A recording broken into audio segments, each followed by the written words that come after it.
نحمد و نصلی علی رسولہ الکریم اما بعد فاعوذ باللہ من الشیطان الرجیم بسم اللہ الرحمن الرحیم قال اللہ تعالی فی القرآن المجید سبحان الذی اسری بعبدہ لیلا من المسجد الحرام الی المسجد الاقصی الذی بارکنا حولہ لنریہ من آیاتنا وقال تعالی فی موضع آخر ان اللہ لا یغیر ما بقوم حتی یغیر ما بانفسہم وَإِذَا أَرَادَ اللَّهُ بِقَوْمٍ سُوءًا فَلَا مَرَدَّ لَهُ وَمَا لَهُ مِن دُونِهِ مِن وَالٍ۔ صدق اللہ العلی العظیم۔ قابل احترام بزرگوں، نوجوان دوستوں، عزت ماؤں اور بہنوں، السلام علیکم ورحمۃ اللہ وبرکاتہ۔ آج ہم عالم اسلام کے ایک انتہائی اہم اور بہت ہی نازک مسئلے پر، جسے ہم مسئلہ فلسطین کے نام سے یاد کرتے ہیں، کچھ اظہار خیال اور احساسات کو اس موقع پر پیش کریں گے۔ اس موقع پر ارض مقدسہ مسجد اقصیٰ کے تعلق سے جو باتیں پیش کی جا رہی ہیں، جس میں میری گفتگو جس عنوان کے تحت، جس عنوان کے اطراف میں میری گفتگو ہوگی، وہ ہے قضیہ فلسطین اور ہندوستانی مسلمان۔ ہم یہ چاہتے ہیں کہ اس موضوع پر ہم غور و فکر کریں، اس پر سوچیں، اس کی اہمیت کو جانیں اور مسئلہ فلسطین کو ہم اپنا مسئلہ سمجھیں۔ اگر ہم ارض مقدسہ، جس کو قرآن مجید نے کہا فلسطین کی سرزمین،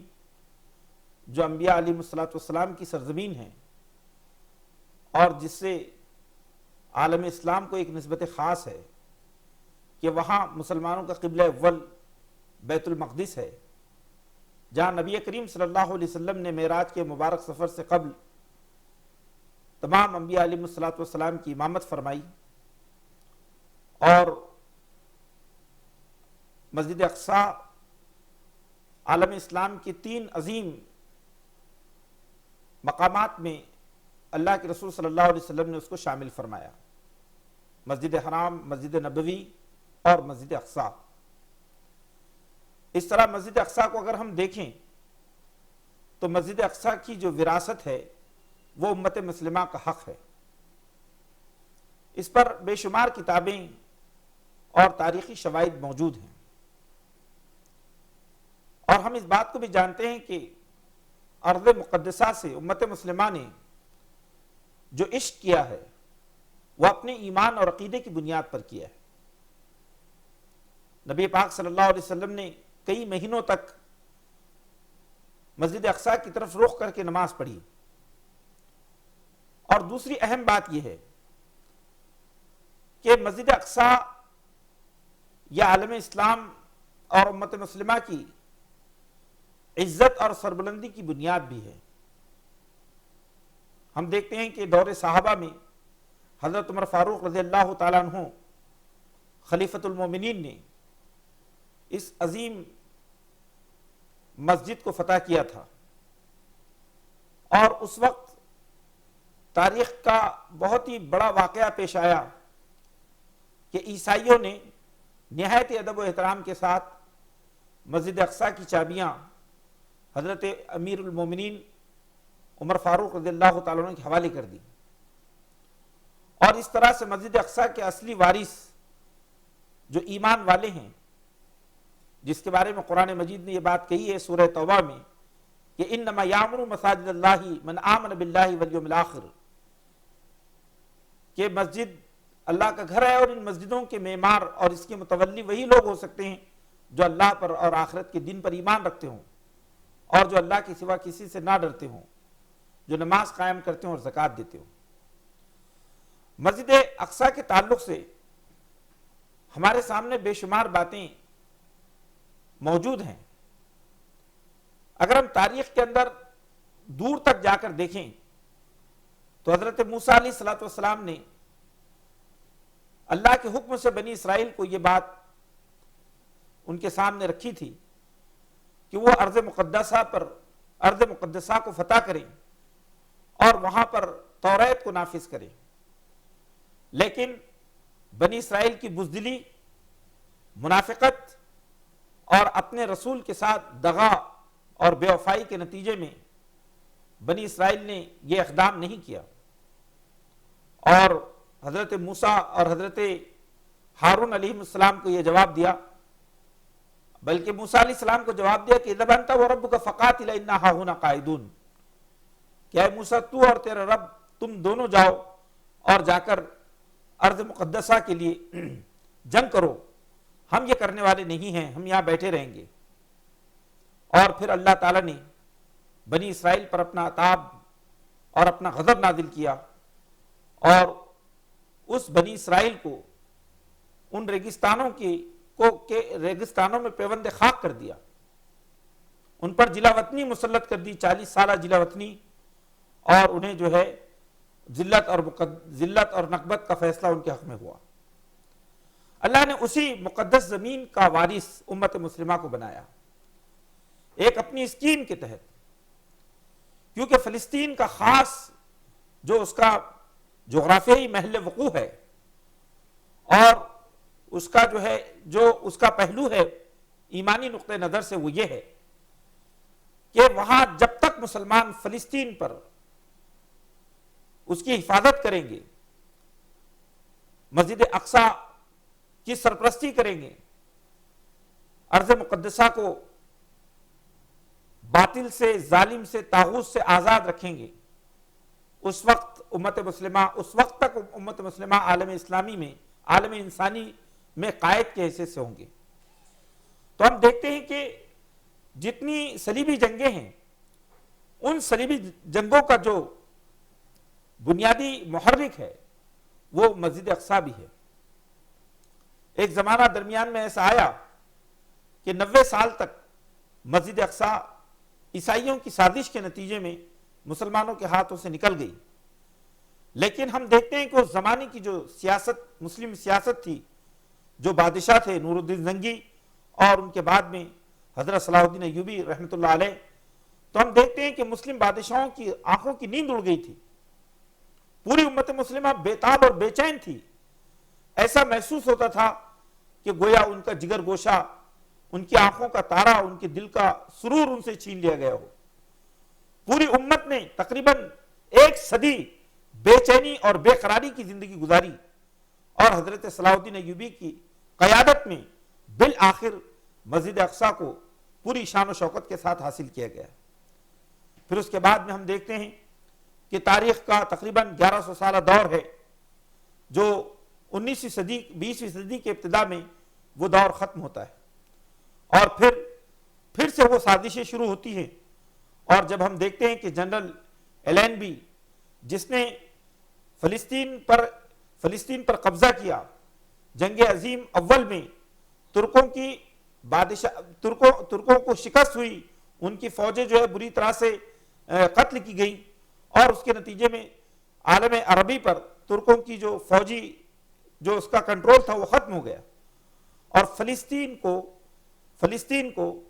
انگریزی فوج نے 1917 میں ہتھیا لیا، اس پہ قبضہ کر لیا، اور اس فوج کا جو جنرل تھا، جنرل ایلینبی، اس نے مسجد اقصی کے قریب کھڑے ہو کر جو تاریخی جو جملہ کہا، جو ان کی خوفناک قسم کی ذہنیت کا عکاس ہے، کہ 1100 سالہ صلیبی جنگ آج ہمیشہ کے لیے ختم ہو گئی، یعنی گویا کہ اب ہمیشہ کے لیے عالم اسلام ہمارے قابو میں آ چکا ہے۔ پھر اس کے بعد دیکھتے ہیں ہم کہ دنیا کی بڑی بڑی طاقتیں اس کے پشت پر تھی، برطانیہ کے ساتھ ہی امریکہ، فرانس، جرمنی، روس، دنیا کی تمام طاقتوں نے مل کر، یہ تمام طاقتیں کون تھی؟ یہ تمام طاقتیں دراصل عیسائی قوتیں تھیں، اور یہ صلیبی جنگ کا اثر تھا، اور انہوں نے اسرائیل کو وہاں جو آباد کیا وہ دراصل عالم اسلام کے سینے میں خنجر گھونپا گیا۔ پھر اس کے بعد میں تاریخ ایک نئے دور میں داخل ہوتی ہے۔ ہم دیکھتے ہیں کہ فلسطین کو جس طرح سے سازشوں کے ساتھ حاصل کیا گیا، وہاں کے اصلی باشندوں کو جس بے دردی کے ساتھ اور بے رحمی کے ساتھ اپنی زمینوں سے دور کیا گیا، اور جس طرح ایک زمانے میں فلسطین جو عالم اسلام کا ایک بہت بڑا مسئلہ تھا، اس کو رفتہ رفتہ عالم عرب کا مسئلہ بنایا گیا، اور پھر عالم عرب کے قضیے کے بعد اس کو اور چھوٹا کرنے کے بعد اب اس کو صرف فلسطینیوں کا قضیہ بنا کر رکھ دیا گیا۔ 1990 سے لے کر 2000 کے دہائی کے درمیان بالآخر فلسطین کو جو ہے، فلسطین کی جو طاقت تھی، یعنی عالم عرب کا کم از کم وہ مسئلہ تھا، وہ بھی ختم کیا گیا۔ ہم اگر ان چیزوں پہ غور کریں تو ہمارے سامنے یہ بات آتی ہے کہ کس طرح سے بل کلنٹن نے 27 اکتوبر 1994 کو یہ بیان دیا اسرائیل کے پارلیمنٹ میں کہ فلسطین، یہ اسرائیل کا زوال ہمارا زوال ہے، اسرائیل ہماری نمائندہ حکومت ہے، اور امریکہ اس کے تحفظ کے لیے اور اس کو باقی رکھنے کے لیے سب کچھ کرے گا جو کچھ وہ کر سکتا ہے۔ تو امریکہ جیسی طاقت اس کے پشت پناہی پر رہی ہے۔ اب یہ سب چیزیں ہمارے سامنے ہیں، ہم دیکھ رہے ہیں کہ چند مٹھی بھر لوگ ہیں جو غزہ میں موجود ہیں اور جو فلسطین کی آزادی کے لیے مستقل جو ہے قربانیاں پیش کر رہے ہیں، جن کے ننھے منھے بچے اس میدان میں اس مقصد کے لیے شہید ہو رہے ہیں، اور ہم اس بات کو محسوس کر رہے ہیں کہ عالم اسلام کی جو سیاست ہے، وہ سیاست دراصل قیادت سے بھی محروم ہے اور منافقت سے آراستہ ہے۔ منافقت ان کے اندر پائی جاتی ہے، دینی حمیت اور ملی حمیت ان کے اندر کی مر چکی ہے۔ قیادت کا فقدان اور حمیت کا فقدان اور منافقت اور دنیا پرستی اور بزدلی، ان چیزوں نے دراصل عالم اسلام کو منتشر کر دیا، عالم اسلام کی قوت کو پارا پارا کر دیا، اور ہم دیکھتے ہیں کہ دنیا کے اتنے بڑے عرب ممالک وہ جو ہے معمولی اسرائیل کے سامنے ایک بہت ہی، جس کو ہم کہہ سکتے ہیں بھیگی بلی بنے ہوئے ہیں، اور وہ کچھ بھی نہیں کر رہے ہیں۔ سوال یہ ہے کہ ان حالات میں کیا کیا جائے؟ ہم ہندوستانی مسلمان ہیں، ہمارے سامنے ہم دیکھتے ہیں یہ نہ صرف ایک ہندوستانی مسلمان بلکہ پورے عالم اسلام کے لیے جو قضیہ فلسطین ہے، اس کا سبق کیا ہے، اس کا پیغام کیا ہے؟ دیکھیے، پہلی بات تو یہ ہے کہ فلسطین کی جو تاریخ ہے وہ یہ بتاتی ہے کہ فلسطین کا تحفظ اور مسجد اقصی کا تحفظ یہ دراصل امت مسلمہ کا تحفظ ہے۔ اگر امت ارض مقدسہ کے سلسلے میں، فلسطین کے سلسلے میں، مسجد اقصی کے سلسلے میں بے وفائی برتتی ہے تو یہ خدا کی رحمتوں کی کبھی مستحق نہیں ہو سکتی۔ لہذا ہمیں سب سے پہلا کام جو کرنا ہے وہ کام یہ ہے کہ اپنی نسلوں کی ذہنوں سے کبھی بھی قضیہ فلسطین کو، مسجد اقصی کی عظمت کو، مسجد اقصی کے تقدس کو ایک لمحے کے لیے بھی پامال نہیں ہونے دینا ہے، اس کو فراموش ہونے نہیں دینا ہے۔ کبھی بھی ہمارے ذہنوں سے یہ مسجد اقصی کا جو مشن ہے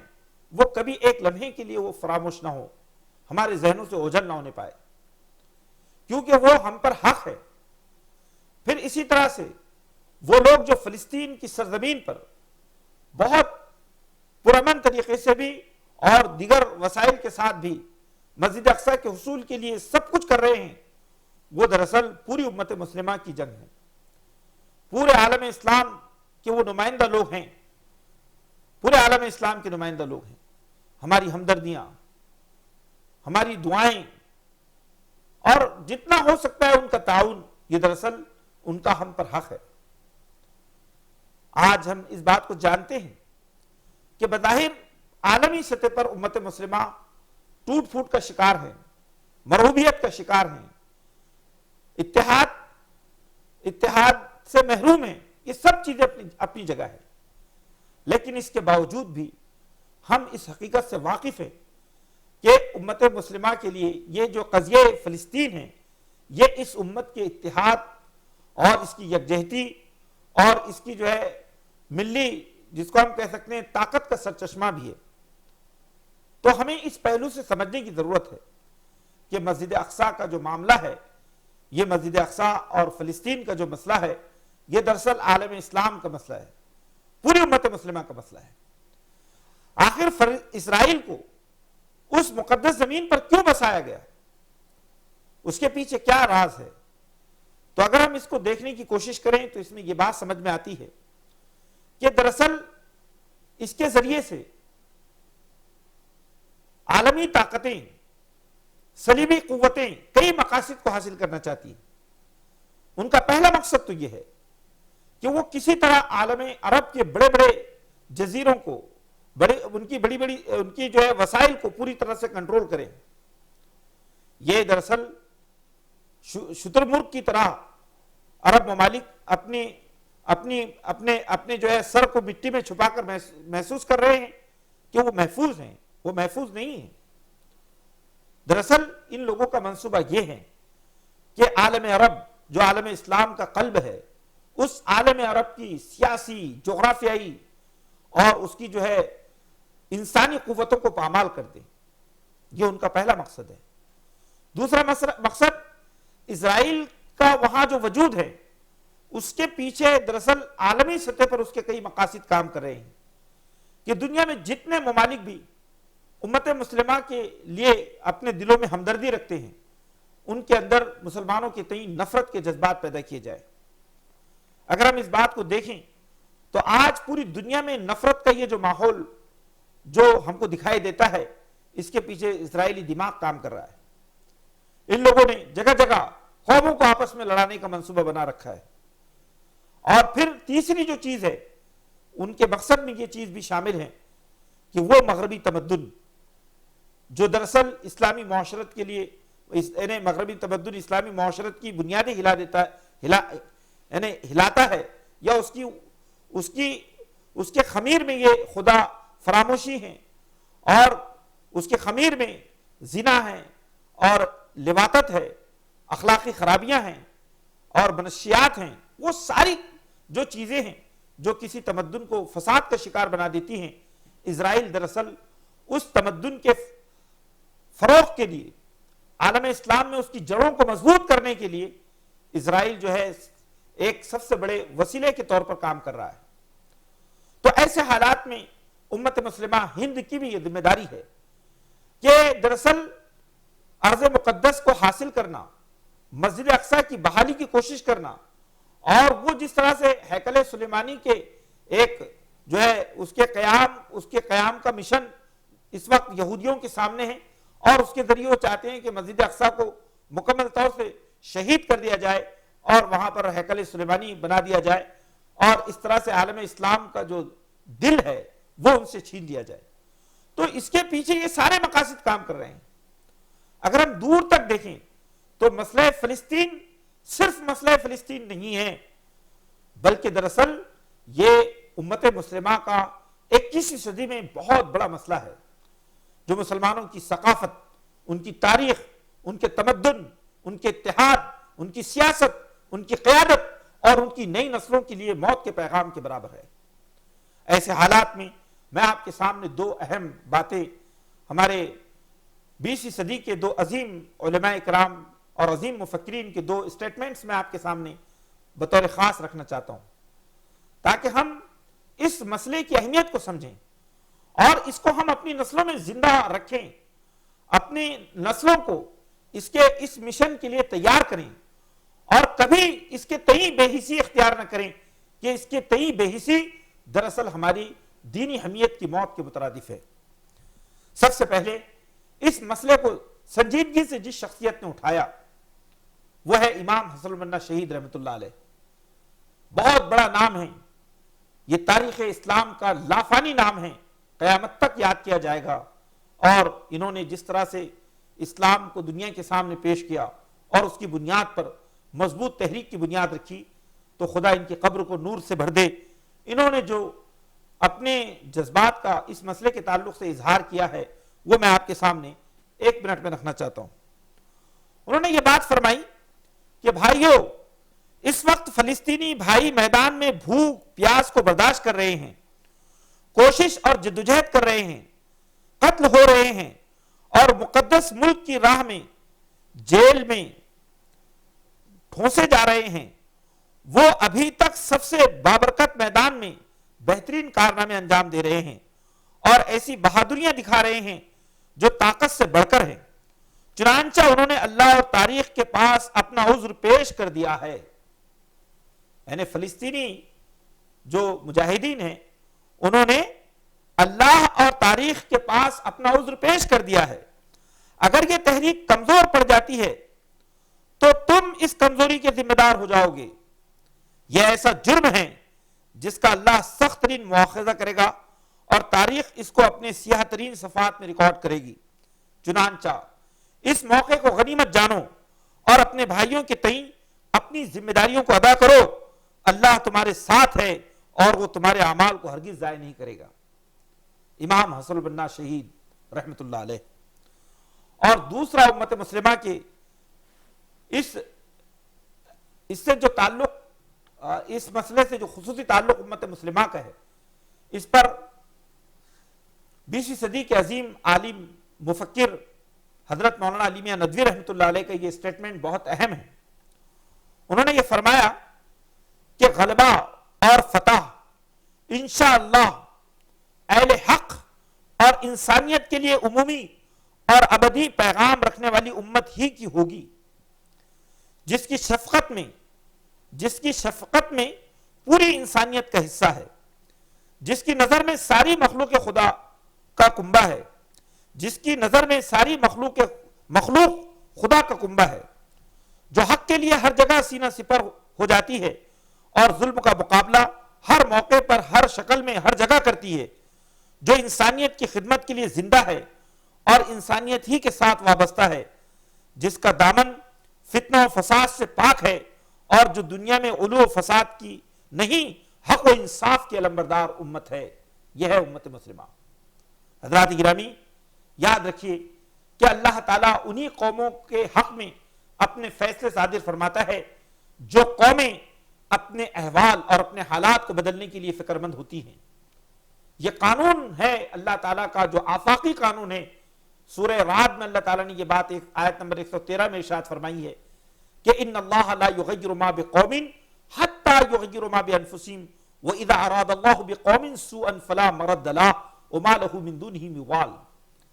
کہ بے شک اللہ کسی بھی قوم کی حالت کو اس وقت تک نہیں بدلتا جب تک وہ اپنی حالت کو بدلنے کے لیے خود کوشاں نہ ہو، اور جب اللہ کسی قوم کے حق میں اس کے شامت اعمال کے نتیجے میں، اس کے برے اعمال کے نتیجے میں اللہ تعالیٰ جب اس کے حق میں فیصلہ عذاب فرما دیتا ہے تو پھر ایسی قوم کو خدا کے فیصلہ عذاب سے دنیا کی کوئی طاقت بچا نہیں سکتی، اس کا کوئی ولی اور کوئی مددگار نہیں ہو سکتا۔ تو بڑی اہم بات یہ ہے کہ اگر ہم اپنے احوال کو بدلنے کے لیے فکر مند نہ ہو، اس کے لیے مخلص نہ ہو، تو یقین جانیے کہ پھر خدا بھی ہمارے لیے جو ہے رحیم و شفیق نہیں ہوگا۔ اللہ کی رحمت ہمیشہ مخلصین کے ساتھ ہے۔ اللہ تعالیٰ ہمیشہ محسنین سے محبت کرتا ہے۔ ان اللہ یحب المحسنین، اللہ ان لوگوں سے محبت فرماتا ہے جو دنیا میں نیکوکار ہیں، احسان کی روش پر گامزن ہیں۔ تو بزرگان محترم اور دوستو، یہ بہت بنیادی بات ہے کہ ارض مقدسہ، فلسطین کی سرزمین، انبیاء کی سرزمین، مسجد اقصی، مسلمانوں کا قبلہ اول، یہ دراصل عالم اسلام کو دعوت دے رہا ہے کہ وہ آئیں اور اپنے فریضے کو انجام دیں۔ وہ جتنا جو کچھ کر سکتے ہیں